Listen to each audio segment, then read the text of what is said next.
everyone. Can you hear me?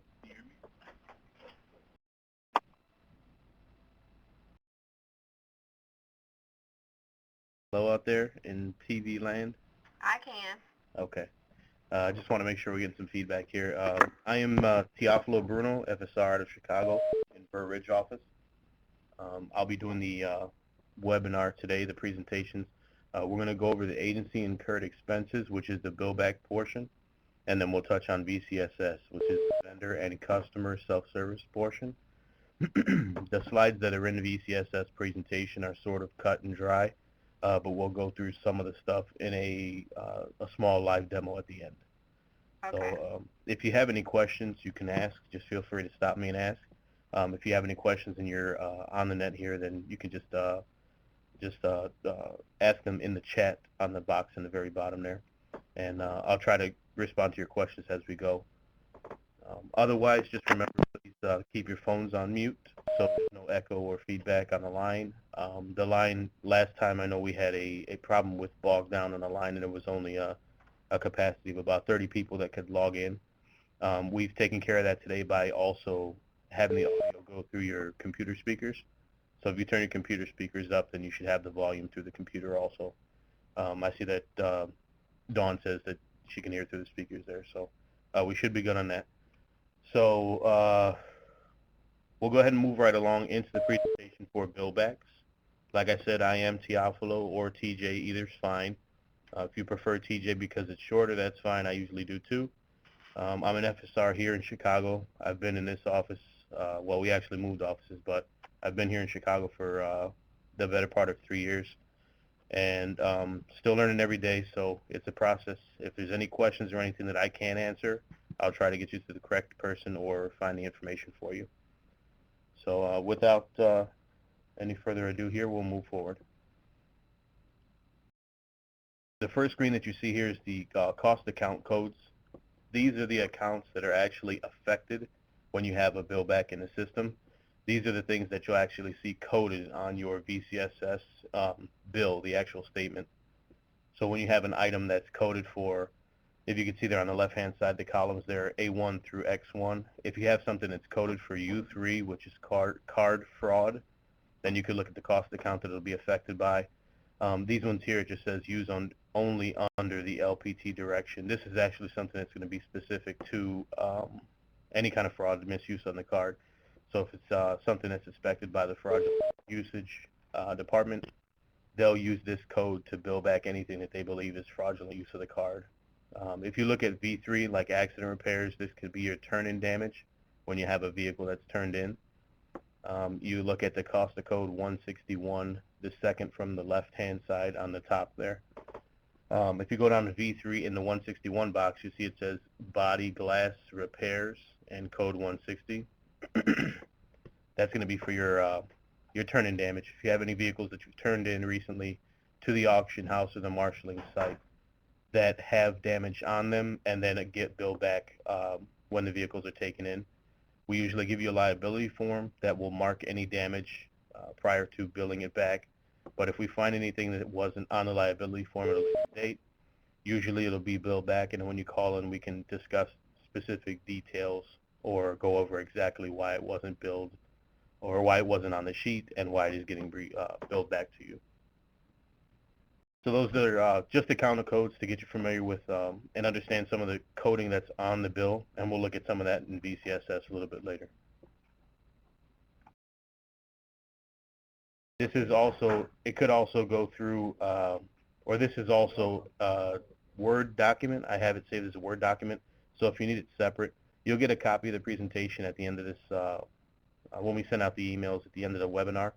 But if you do need a copy of just the counter code sheet, I have a Word document copy that's pretty clean. It doesn't have any of the color that this slide has, but it's the exact same information that's shared in this slide. So moving into what we define as a bill back. The way that we define a bill back is any charge that the leasing agency incurs as a direct result of any misuse, negligence, abuse of either the vehicle or the WEX card.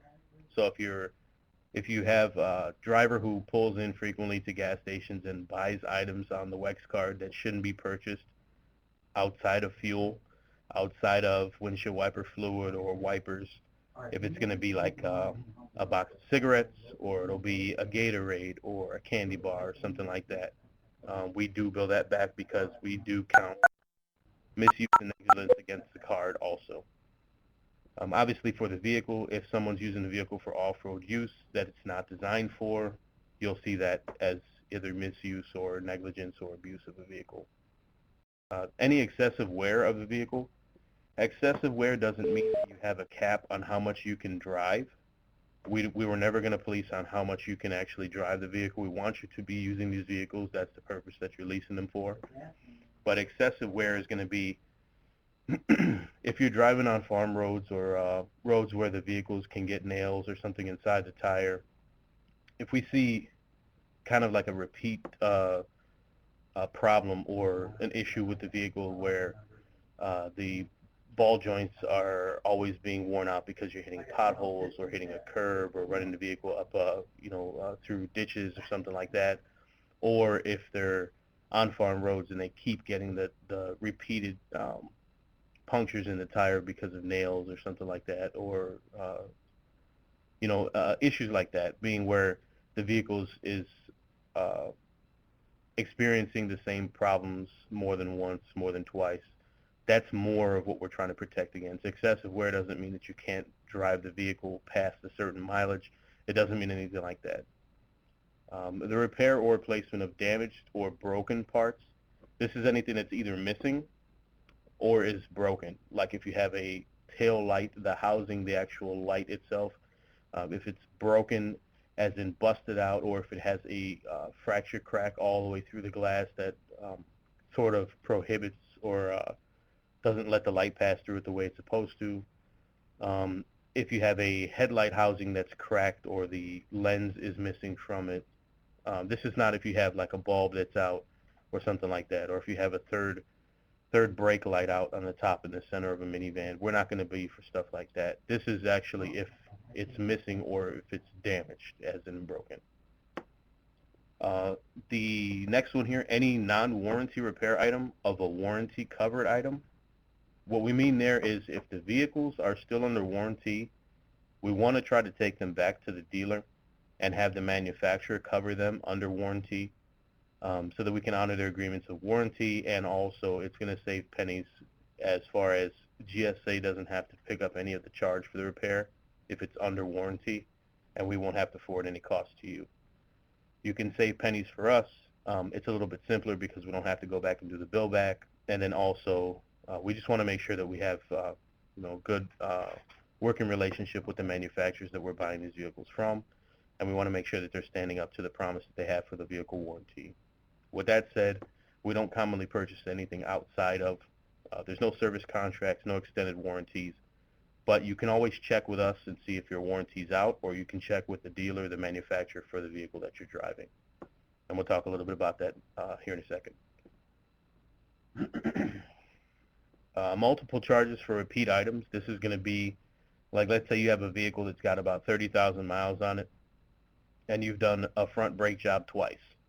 That's a little bit excessive, but it's also the same. It's going to be a multiple charge. What we want to try to steer clear of is a lot of times the drivers will drive into a Jiffy Lube and they'll say, oh, you need an oil filter with your oil change, you need an air filter, you need a cabin air filter, and then the drivers will just say, okay, well, I'm in a rush, so just make it snappy. Let's get it done. Then the next time you go in for the same exact thing, the oil change, they'll say, oh, well, you got to replace that air filter again. You got to do a PCV valve. You got to do the cabin air filter. We want to stay away from the repeat items, especially under routine preventive maintenance. If we're just doing the oil changes, that's pretty much all that we're going to have on the sheet, the PM sheet for the oil change. It's going to be the oil change, maybe a tire rotation. We don't want to do any upsell items.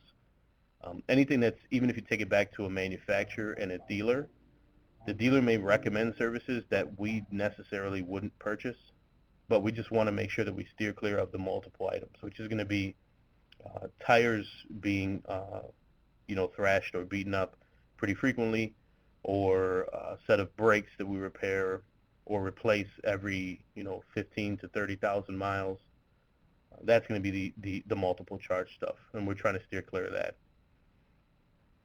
Any lost or stolen key fobs or keys. This is something that sometimes it'll be in an office where you have sort of a motor pool or a checkout log for the key, and someone has lost the key, and then we have to replace that. That will always be billed back to the agency directly, because the keys, the possession of the keys, should be just like the vehicle. It should always be logged, or it should always be the whereabouts of the key should never be an issue. So the key fob batteries, if you have a battery that's out, you commonly will just say go ahead and take it back to the dealership.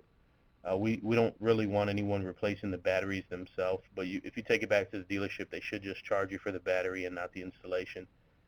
It's really that simple nowadays to just go ahead and replace them.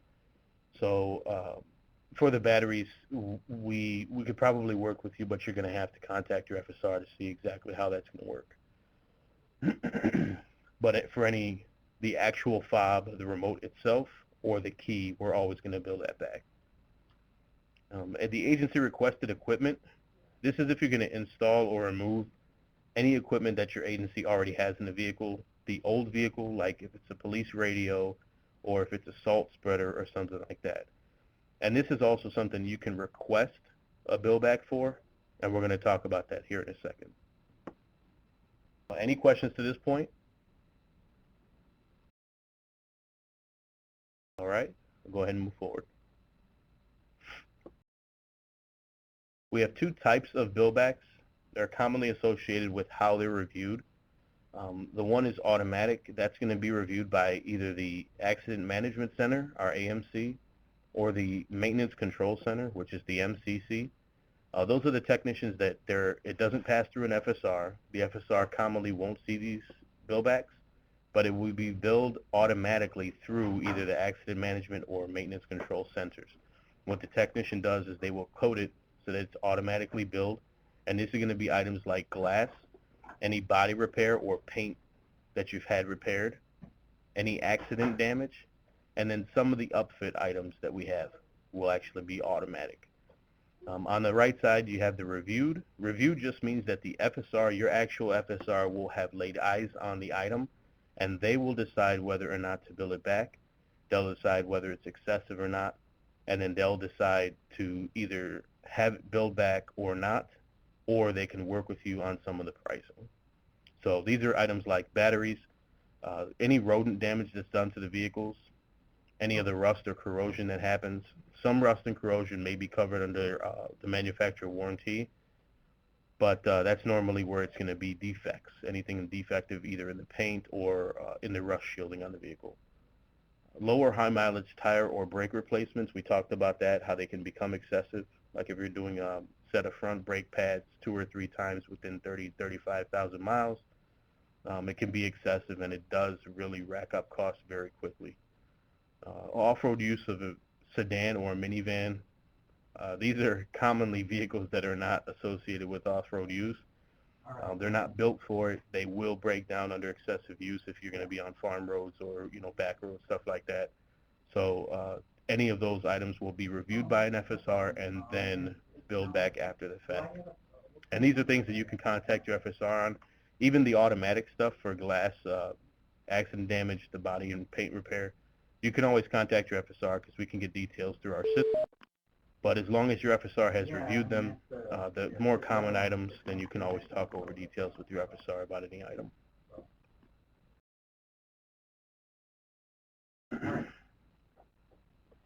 This is commonly what I look like if you come into my office during the week. I like to wear my green suit and point at people very angrily. Unless, of course, you ask for me by name when you walk in. Then I'm usually pretty nice. But the billbacks are usually reviewed, like I said, by your FSR. So you can contact your FSR for details. We talked about that. They're reviewed on a case-by-case basis, and the reason we do that is because we just want to make sure that nothing's slipping through the cracks, and each item is being looked at, so that if there are repeat items, we can sift through those, and so that if there's anything that we think the Accident Management Center or the Maintenance Control Center may have miscoded, we can also review those items. So for any individual item, you can always contact your fleet rep, and we will always, that last item there, always listen to your arguments, whether or not we honor them, whether or not we will actually work with you on the price. We will always at least listen to what you got to say. And then if for some reason we can't honor working with you on the total, or we can't help you with the bottom line on the price, then we should share details with you on the why we can't honor that. Any questions on that before we move forward?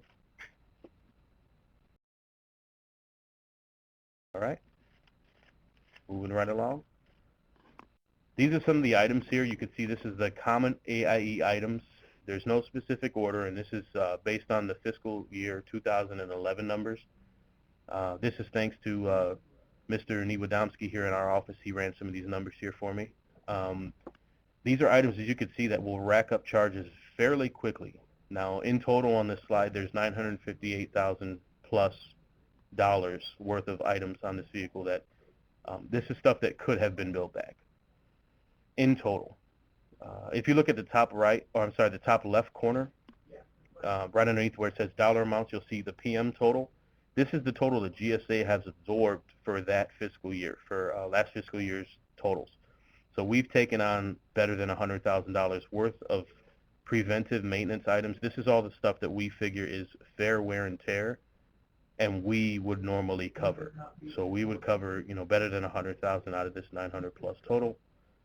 But if you take a look at some of the items, like if you look at body and frame damage, the third one down on the left column, there's $100,000 plus in just body and frame damage. These are accidents, or if we had to put a vehicle on a frame puller and pull it back out, vehicles that we revived from what might have been normally a total, so that's where that total comes in.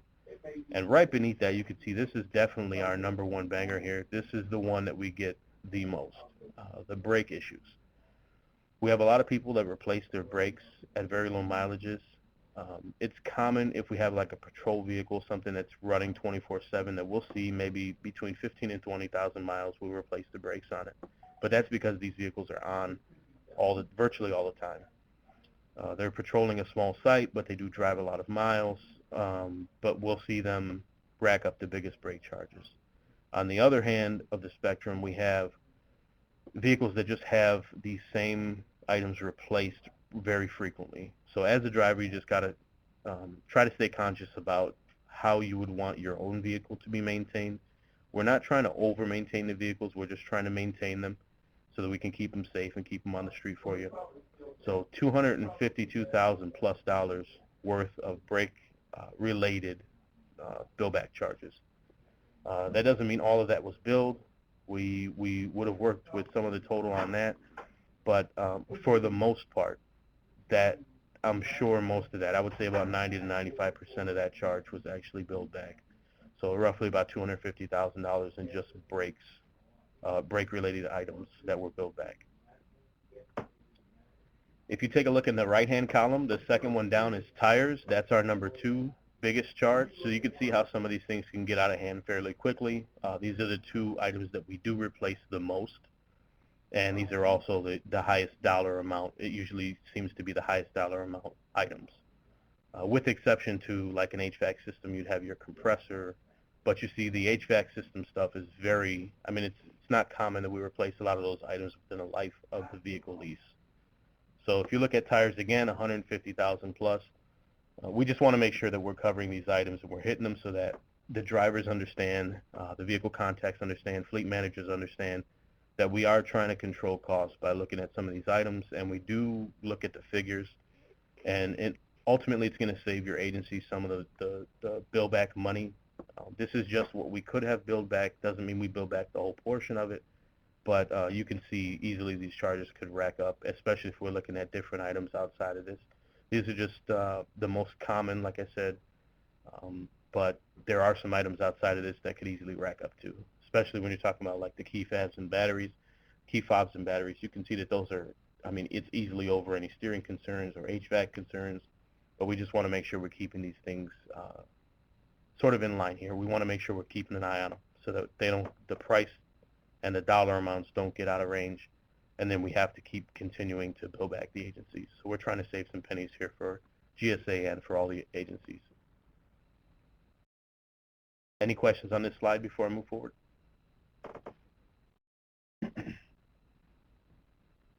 All right. A couple easy ways here to avoid a bill back. Don't let your drivers authorize any repairs. If they have a question and they're out in the field, if they can give you a call in the office and they can ask you or ask their fleet managers if something can be authorized before they actually have it done. I know this happens a lot when you go into Jiffy Lubes or Firestones. If you're just stopping into a quick lube to get a preventive maintenance check done, they'll commonly recommend upsell items. And we understand they're not supposed to be doing it, but it does happen. But just have your just kind of lift your driver's IQ and just let them know we don't want to buy any upsell items. We just want what we went in there for, just be it the PM and then maybe a tire rotation, and that's about it. If the vehicle needs wipers or if it needs windshield washer fluid, we can always get that stuff. That's fine. Commonly, that can go on the vehicle credit card because it's going to be under the $100 cost threshold. But any items that we're doing as part of a preventive maintenance service, just let your drivers know that we just want to stay within a certain range. We only want the items for the preventive maintenance check, any items that are listed on that check, and then we don't want to do any upselling. If there's any items that you have a question about, or even your drivers, they can call the FSR. If you got a driver who's out in the field and you say, well, I'm not sure about that, just call the FSR directly. They can call in and we can cover the item over the phone with them. We can let them know what we will commonly cover or won't, or they can call the MCC before the item is replaced on the vehicle, and the MCC will either deny, reject it, and call the FSR, or they'll go ahead and say, well, you can have that done because it either hasn't been done on the vehicle yet, or it hasn't been done in the last 2 or 3 PM checks. But once again, it's going to affect the bottom line. We just want to make sure we're keeping costs in check. That last item here, you can always ask your FSR to work with the total cost. If you have 2 or 3 bill backs for brakes and the vehicle has high mileage on it, 60, 65,000 miles, that's something that we may look at and say, okay, this seems pretty normal because the vehicle does drive a lot. It is a little bit older of a vehicle. Maybe we left it on the road another year or so. There's certain circumstances where the FSR could look at the vehicle, look through the service history, and say, okay, we'll help you out with the total cost. Maybe we'll split it with you. You pay 3/4 and we'll pay the other, or maybe we'll just go ahead and honor the fact that that's something that we should have had replaced or should have had done. So we will definitely hear your argument. Like I said last time, it's up to the FSR individually whether or not they're going to be able to honor it, though. And they may even pass it through their managers, or they may say, let me give you a call back, let me just see how my manager feels about it. So you can always work with your FSR on these things. And that little asterisk on the bottom, it says you can request a bill back. This is what we talked about in the beginning here on one of those first slides. If you wanted to do an upfit to a vehicle, or if you wanted to install, let's say, a snow plow or a salt spreader, you can ask your FSR. There's a couple of ways that we'd be able to implement that into either your monthly bill, or if your agency was going to buy the equipment outright, if you're going to buy a snowplow outright, then GSA doesn't incur any cost, so there would be no bill back for it. But if you wanted to, you can add it in as an option code. You'd have to pass it through your FSR just to make sure that it's okay. But you can ask your FSR to add the option code to a vehicle in order to cover the total cost of the upfit. What that does is it adds an option to your vehicle which will increase your monthly rate by a small amount, and it's going to spread the total over the life payments of the vehicle. So each month you'll get a small bump in your monthly charge, which will count against the total charge for the upfit. And this is going to be during the life that we expect to have the vehicle in the fleet. So commonly between 3 years to 4 years for sedans, and the 5 to 7 years for light trucks and medium trucks. But you can ask your FSR for more details on that if you have any equipment that you'd like to install aftermarket, or if you're going to do an upfit to a vehicle. Any questions on anything that we've covered already?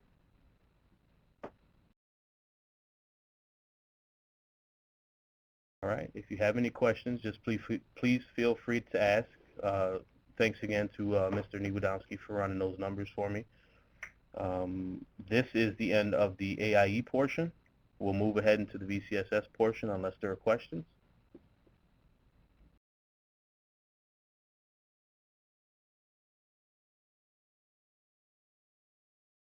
All right, I'm going to go ahead and switch over to the VCSS presentation now.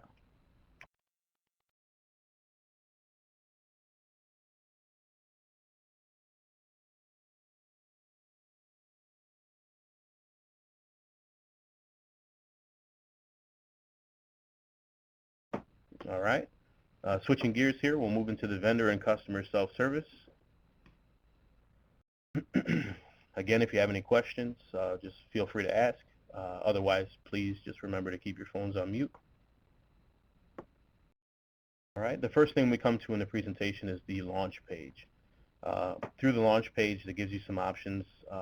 I believe there's an option to log in. There's one to set up your account, either as the first-time user or as a returning user, which is you forgot your password or you're trying to gain admin authorization to an account. And then there's the help desk information there.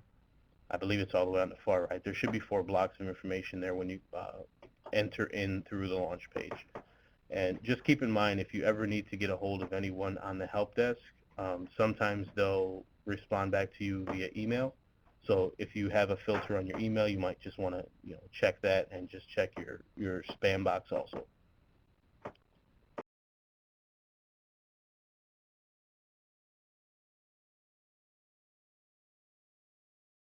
All right, the vendor and customer self-service, the actual module was brought online so that we can give the user quick and efficient access to all the information in kind of a central location.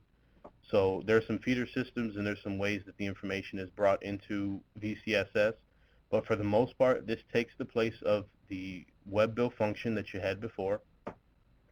It was populated as of August 1st of last year, so a little under a year ago.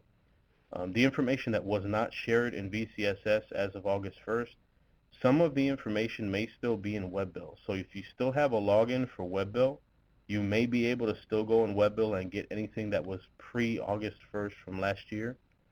So if you have a statement that you can see inside of the VCSS website, but there's no information in the bill, and I'll actually show you one here because I just had one looked at the other day.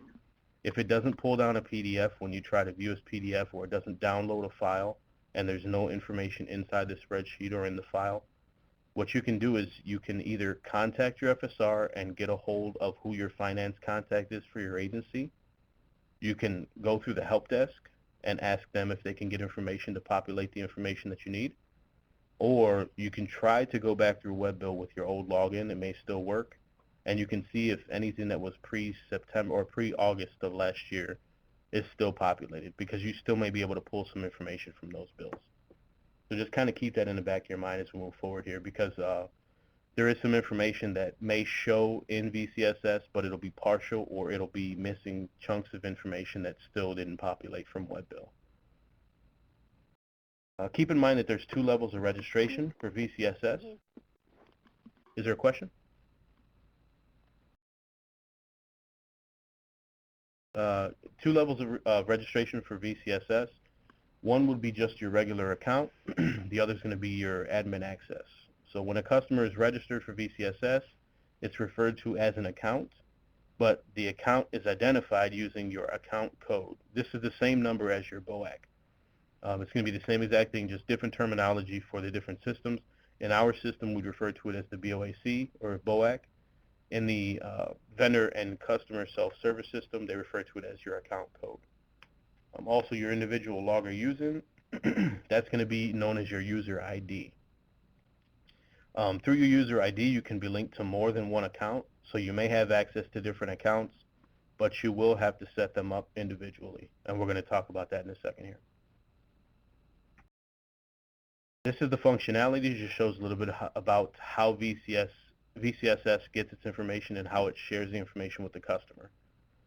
Some of the information you can do or you can use on the system here in this single location that it provides is you can view your statements or any payments that you've made online. You can review and look at your account balances, any outstanding or previous balances, and you can look at the account status. You can launch the website to any external system for pay statements that are online.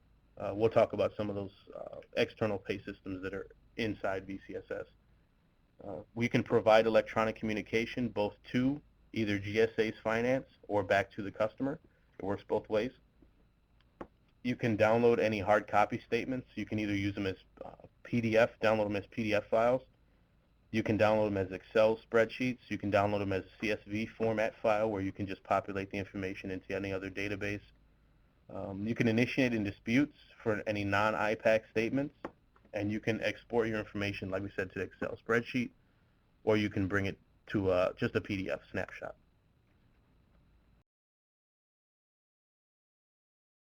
This is for the portion for the registration and requesting access to VCSS. Keep in mind we said that there's two levels of access here. For the account registration, it's the process in order you would have to do in order to register for the customer account. The first person that registers on the account must agree to become the account administrator. What that means is that you'll have admin rights if you're the first person. For the most part, the accounts that are coming online have been online since since VCSS has opened up. So it'll be pretty rare now that you'll be the first person to log in or have administrative rights.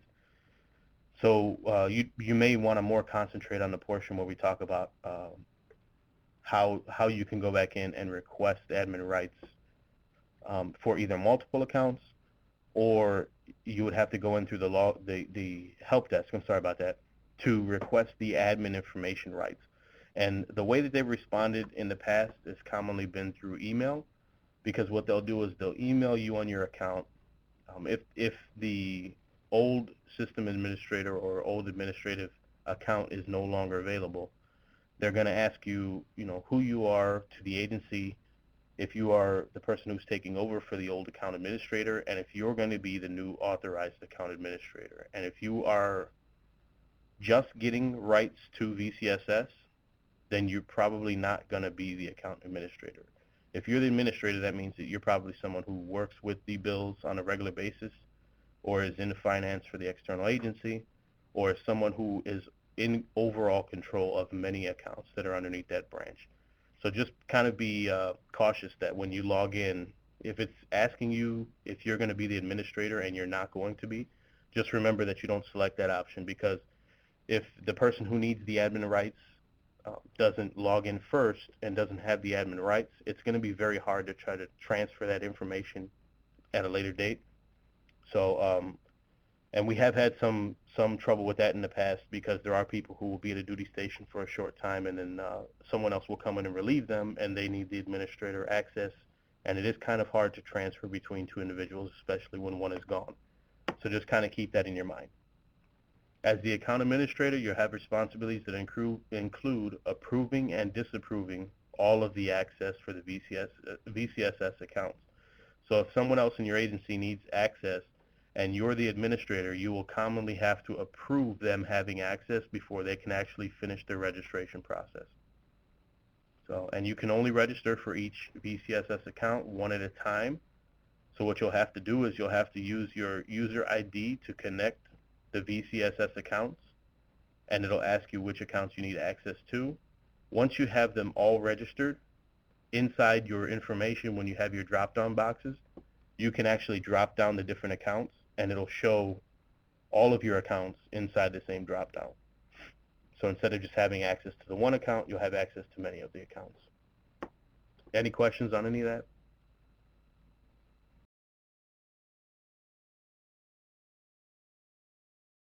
All right, I see that Terry here says that the statement for the previous, or is in the previous employer's name. This is exactly what we were dealing with before. I had a Marine recruiter who was deployed, and then the individual who took over for that recruiter needed the admin rights access. There is a way you can do it. Like I said, it's it's very time consuming and it's a little bit hard, or only because the individual, the previous individual, if they're gone already, they can't get any information from them. So what they do is they'll commonly have to reset the account, and they'll send you out via email a temporary password to log in, and it's almost going to be like they're going to reset the account in total. Other people shouldn't lose access, but what it'll do is it'll reset the admin rights, and you'll have to be the person that logs in directly after that so that you can accept the admin rights, and that they'll transfer them between the old account and your new account, which will be under your name. So there is a way to do it. I'm going to see if I can show you on the launch page where that information is so that we can cover that here. But we're going to do that, we'll do that at the end of the presentation here. Any other questions before we move forward?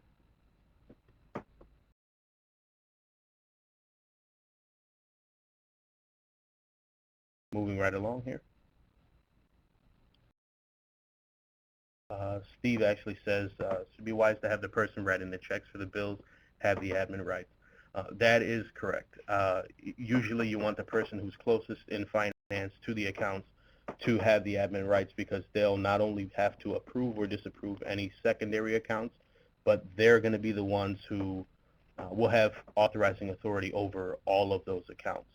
So any information that you need, for the sub-accounts that are underneath that one account, the information is commonly passed through the administrative account for the agency. So you're going to want whoever has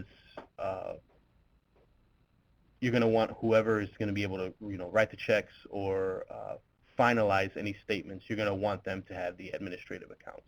That's correct. All right, we'll move through some basic navigation here. When you log into VCSS, this is the screen that you will see here. This is after your launch page. When you click login, it's going to take you to this box. This is from the launch page again. It'll have your user ID and password. Just remember that your user ID is going to be separate from your BOAC. This is going to be the user ID that you set up once you've already listed your account and registered for access to VCSS. So your user ID will be whatever you set up, be it, Ghost22, be it, GSA Finance number 9, whatever account ID that you've already, or user ID that you've already set up once you have access through registration in VCSS, and then just whatever your password is. Navigating past that screen, you'll come to a screen that has the continue box, the bright orange continue box. It's going to let you know that your login was successful. It'll let you know if you've had any unsuccessful logins, if you've tried to log in previously and it didn't work for some reason, or if the system was down. It's going to let you know if you have any information that the system is trying to tell you, if you need to update any information, or if they can't get a hold of you for whatever reason. It'll have any of the information that GSA needs to relate to you on the top portion there, just above View Notices. And then the continue box, if you click continue, you'll move to the next page.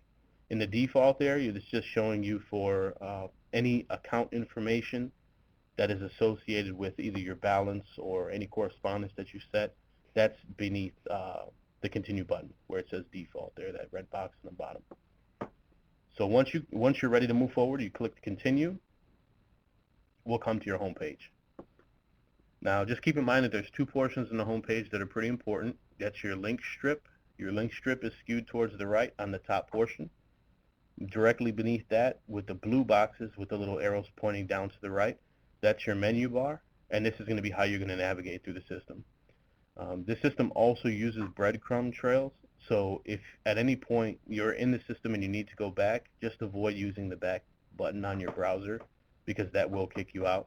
It's pretty frustrating when you're far along in the system and you have the information that you need, and then you have to go back in for one more thing. If you hit back to try to reset to where you were, if it kicks you out and you got to log back all the way back in, it's very time consuming and it will be a little bit frustrating. So just keep that in mind. On your link strip here, you got home, notices, any personal information, which is where you can review your user ID your name, any fax numbers, all the information for yourself, and you can save and update your personal information there. You have your preferences, which we'll talk about the preferences in a little bit. There's also going to be a favorites that you'll be able to save some settings.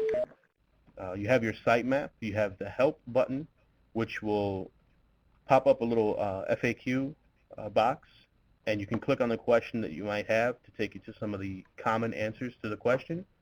And I believe also there is a link inside the FAQ box that will take you to the help desk. Also, you can display whatever version you're using of VCSS in the About box there. Moving right along, you have your menu bar. Your menu bar is going to have your functions for your account, the statements, your payments, the correspondence, and any external applications. Your external applications could be like your pay.gov account or any non-IPAC account, stuff like that. Your account information, or under the accounts tab, sorry about that, on the accounts menu, you have account information and account search. You have your account summary, any outstanding balances by your account, the business line summary. The business line summary is important because if you have anything that's like PBS building rent, or if you have furniture leasing, stuff like that, it'll break it down to the business line. So it'll be, if you have two separate accounts, one for rent for PBS, it'll show for rent, and then the second line will show for if you have GSA fleet lease vehicles. So it breaks it out by business line there. On the statements menu, this is going to be the most important for a lot of you, where you just need to get your information and go. You can view and print your statements. You can view any details by line item, or you can dispute any statement details, or you can start a dispute for the IPAC bills.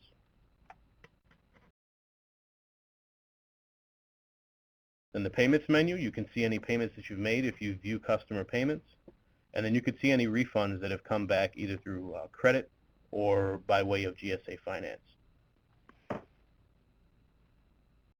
For the correspondence menu, this is where you'll be able to either talk to GSA Finance, a set of correspondence. You can do it with a statement, the details on a statement. You could put a statement item number in there or something like that and send it off. And then you'd also be able to create any account or statement correspondence. If you need just information for a specific account that you need them to get back to you on, you can create the account correspondence here.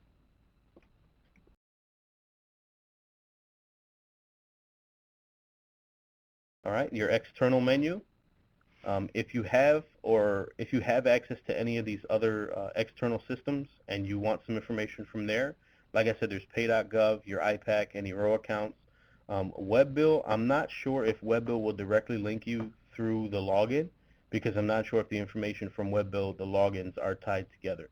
But it may take you just to the Webbill website, and then Webbill, like I said, it may be still useful for any information that was pre-VCSS, which was August of last year. So if you have a statement from 2010 or if you have a statement from early 2011, you should be able to just click on that link.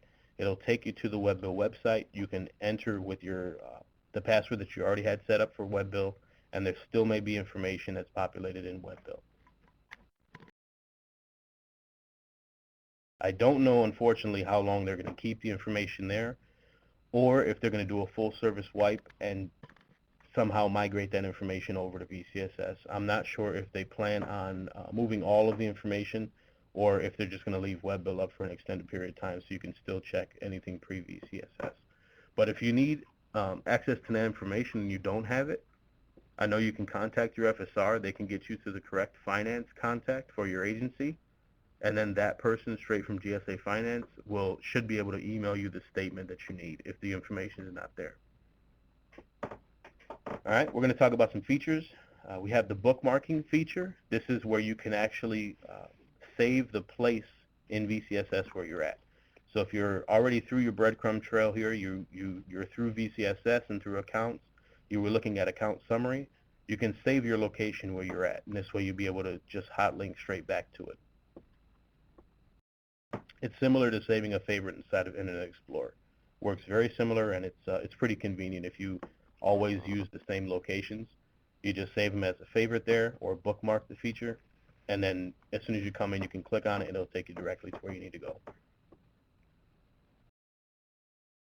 You also have your favorites. The favorites tag, this is for information that you would frequently populate when you come in. If you have set accounts that you normally would use, you can click on the tab, populate the information, click on the tab again, and it should save the information that you've entered in the fields, so that the next time when you come in, if you click on that tag, it should auto-populate the information, or it'll give you a pop-up box, and inside the box, if you click on the link for the information that's there, it should auto-populate, and then you can move forward. Just saves you some time, and kind of an added convenience feature of not having to go back and repopulate those 5 or 6 different boxes every time you come in. When you're exporting records here, you just want to make sure you're going to either use it as a CSV file. The CSV file will commonly be associated with the Microsoft Excel spreadsheet. You can use the spreadsheet, or if you would like to, you can pull down your statements as a PDF. So just be exactly how your statement looks. You won't have to worry about filtering any information or anything like that with the spreadsheet. You can just download the PDF. If you needed to filter information beyond what's on your detailed list in your statement already, then you would want to download it as, or view as CSV. It's going to ask you to download the file. You just hit save. You can save it to a desktop or wherever you prefer. And then you can use the information so that you can filter through to look at specific items. Any questions on anything we covered in the VCSS portion? And we'll actually go through a live demo here in a second. I'm just going to switch over screens. But up to this point, any questions? AIE and VCSS included.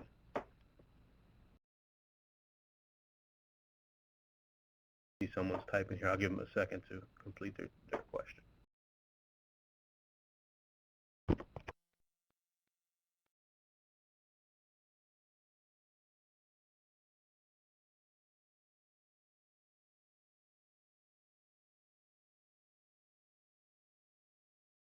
All right, the number for the help desk, I'm actually going to try to go through that in the launch page here. I'll take you through the navigation from the launch page into where your notices are in VCSS, just so that you can see exactly how that looks.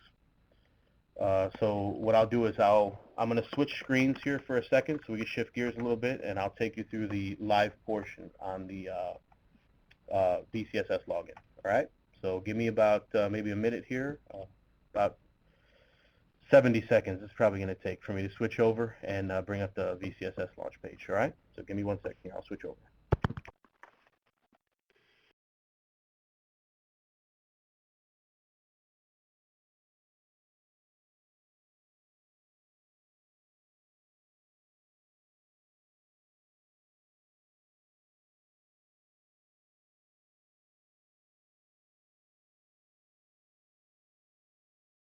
All right.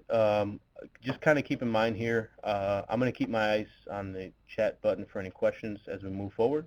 But this portion is going to actually be live, so I won't be able to set any kind of correspondence against an account, because that will actually go to whatever account I have displayed.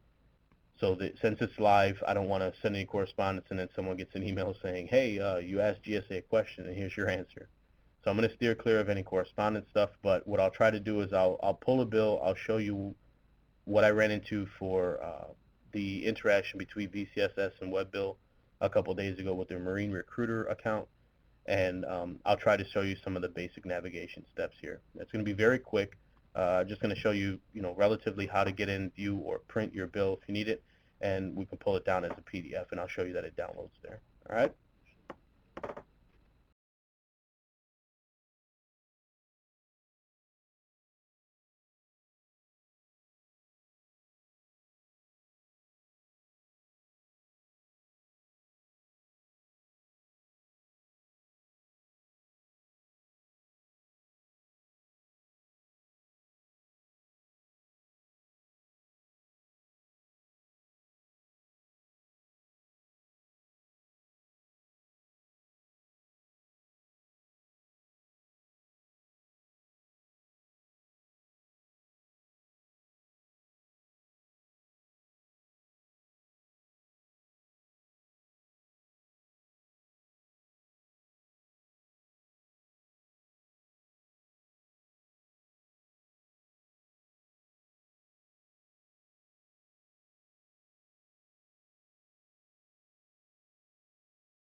Can you guys see my browser window on the screen there?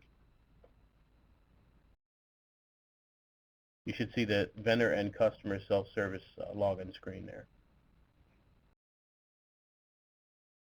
Nope. Okay, give me 1 second here. I'm going to try to get the online portion up. It may take more than 70 seconds here. Sorry about that. Give me 1 second here, and I'll try to push this over to the other screen so you guys can see it.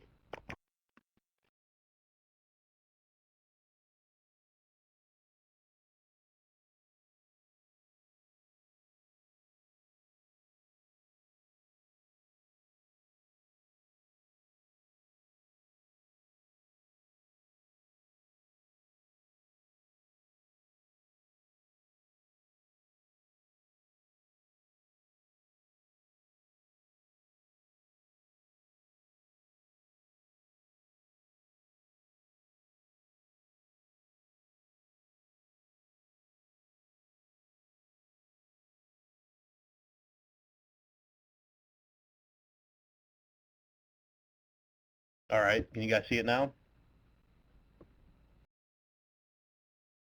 Yes. All right, thank you. Thanks to Mr. Hayes here in our office. He's our guru for the webinars here, so he's got me all online. All right, I'm going to go ahead and, this is the launch page here. This is where you would go if you hit that link for vcss.gsa.gov. As you can see up in the navigation bar, it does switch after you click on it or after you go to it, but this is the launch page here. So you can see that these, you have the 4 boxes here. One is for just the regular login. One is for your registration, if you're just registering for an account. The other one is the access request. This is the box that you would actually click on. It says request access to companies, agencies already registered in VCSS. If you were trying to request just access for an account that's already in the system, you can click this one for access request.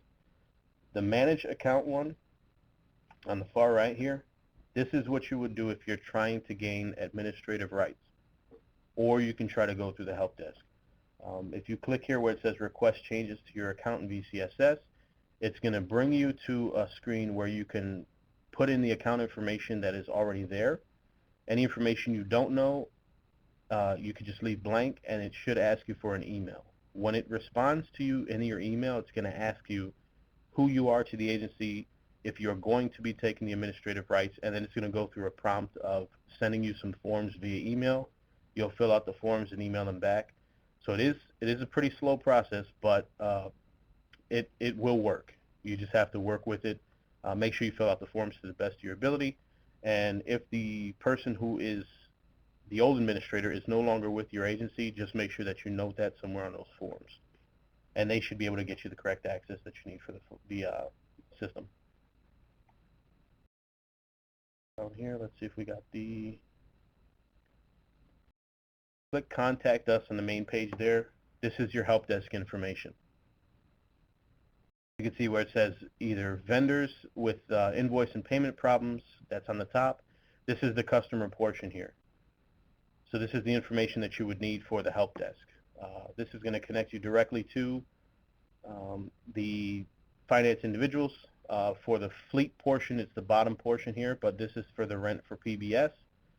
And your fleet portion is right here. So the help desk information is different depending on which business line you're contacting, but just keep in mind that if you click the Contact Us portion, the link on the portion there, the blue tab on the VCSS launch page, then you can get to the help desk information.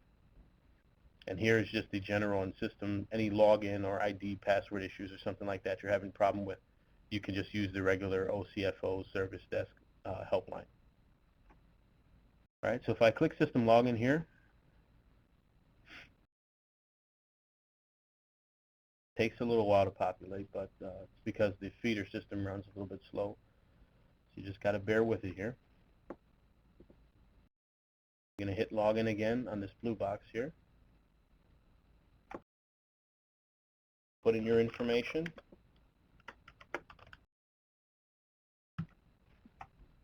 It'll take a second, and you'll come to that navigation page, your home menu, where you have the big orange continue box. See, I don't have any notices here, but you can see how it's broken down to default, then for fleet, general, and rent. So these are the business lines that it'll break out. If it's just default and it's just a general information thing like your service will be down and whatever dates or times, it'll be under the default box. And you can always expand those with the little plus symbol that's there. But if you have no other notices that you need to look at, you can see your last successful login time.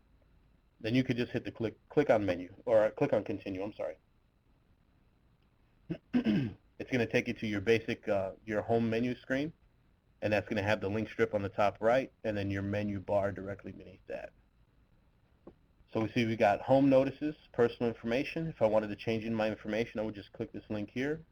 We've got preferences, the site map, the help, which if you click on it brings up your pop-up box with the FAQs in it, and then about for the version that you're using.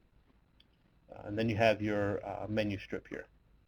So for your account, if I need any of this information here, I would just click on and move forward. What I'm going to do now is I'm going to go through View and Print Statements under the Statements menu. It's going to bring me to the Statement Search screen where I can enter under Account here. If I had favorites saved, this is the tab where I would save, have the information. So if I clicked on this little tag here, if I had information for an account that I looked up all the time, it would auto-populate or would bring up a little pop-up box with a link. I'd click the link and it would put the information in the box there for me. Since I have access to many accounts, I'm just going to type mine in here. You can see that it starts to search as soon as you start to populate the information there. So I'll click my box for the account. I'll click search, and you'll see in the summary portion on the bottom, it's going to populate my information.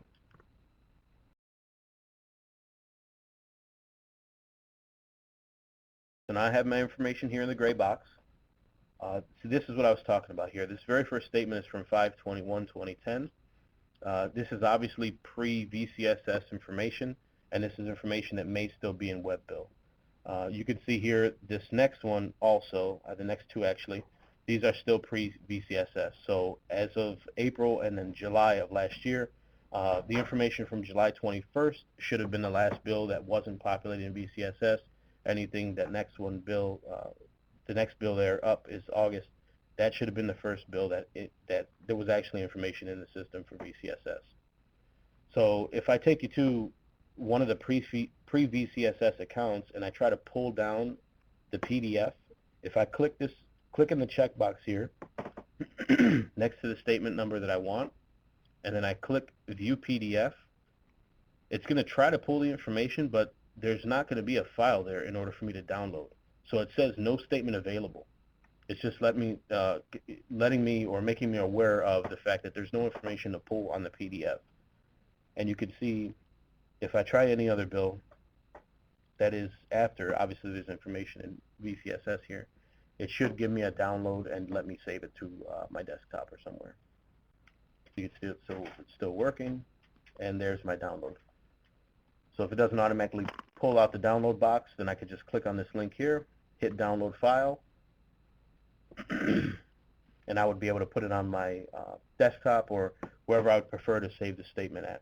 And then I can view it as a PDF. Just keep in mind that if your account, your agency has the accounts linked so that it shows as a bigger file, you may have to sift through a lot of pages of information. If you've only got 5 to 10 vehicles on fleet lease use, then you can understand that the file may be a little bit smaller. But as you can see here, this one it has 12 pages. So it does cover all of their accounts that are listed, and there's several listed for this agency. So just kind of keep in mind that you may have to sift through a lot of information to get to whatever you need. But there is a search feature. And if you're looking for specific information, I believe it's just Control F will bring down the search box here, so Control F for find, and then you can type in whatever account you're looking for and just hit enter. It's going to take you directly to where it finds that account information in the PDF.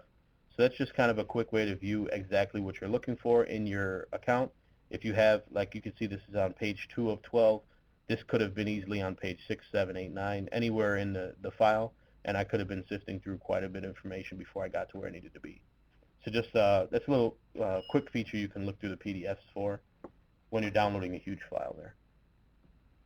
Again, for this account, because there was no information in the statement I tried to look up for 521, what I had to do is I had to actually contact finance, get in touch with the agency contact from finance at GSA, and I had them email the statement to the customer. They still had the access to it because they would just go back through the system that feeds from Webbill and pull the information down from the account.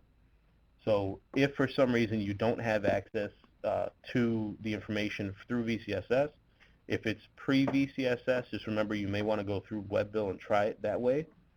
Or you could ask your FSR to get you in contact with the FSR contact over your account. And that's going to be the agency contact.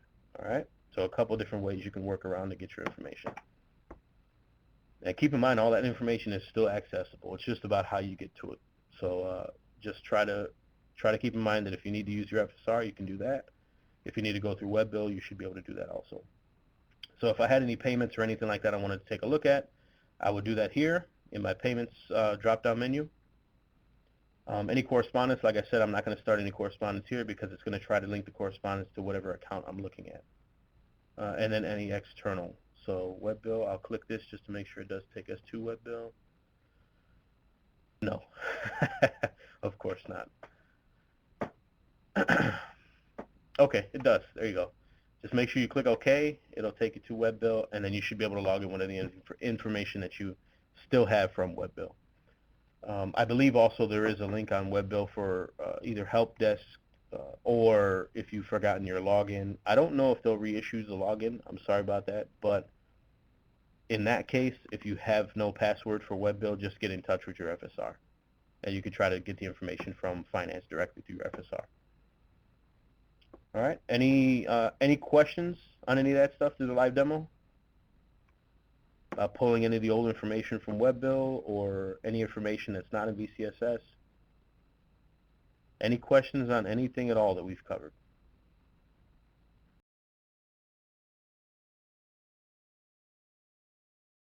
All right. I've taken up exactly as much of your time as I needed. Thank you very much for attending the webinar.